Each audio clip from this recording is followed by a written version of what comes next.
ngoba kukhona uNkulunkulu bese kuba khona uEmmanuel, uNkulunkulu enathi, uJesu loyo. Uma usuncwadi kaIsaiah ithi uNkulunkulu enathi. Umoya Ingcwele uNkulunkulu ekithi.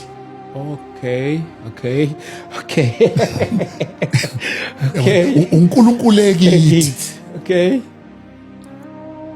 Ngoba uma ubheka ukuhamba kaNkulunkulu, buka uIsrael ekhishwa eGibhithe ukuthi wayehamba noNkulunkulu, ehamba nomkukhona noMose. Kodwa kubantu abanyathela umhlabathi owomile olwandle olubomvu, babili kuphela out of abantu abalinganiselwa ku-3 million, babili kuphela abangena eKhanani. Bonke abaningi bafela ehlane.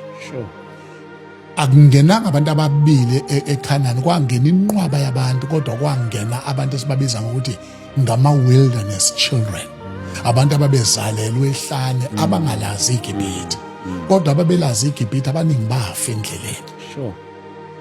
Now in the New Testament church uNkulunkulu akasiholi enathi, usihole ekithi.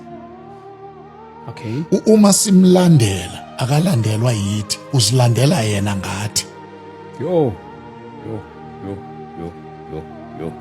Usilandela yena ngathi.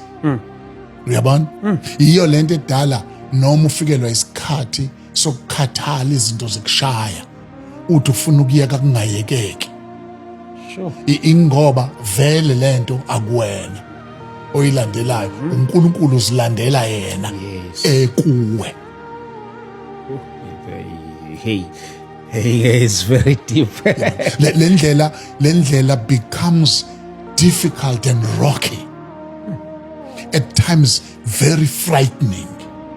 Uzukuthi kuyesabeka, uvumelekile ukwesaba, uvumelekile ukwethuka, kodwa uNkulunkulu okuwe akathuswa izinto ezithusa wena. Ukwazi ukuthi athi press on, wena uzwe ukuthi akusewena. Uyakwazi la kule ndlela esihambayo ye-kingdom ukuthi ulalo decide ukuthi akusasa ngiye enkonzweni, kukhona into ezingishayile in. Umangala, abantu abaningi bamangala mebebona uNkulunkulu evusa abantu ebese bekhanseliwe. Bacabanga dlani bavuka ngamandla abo, kanti bavuka ngoba baba ne-true Holy Spirit experience.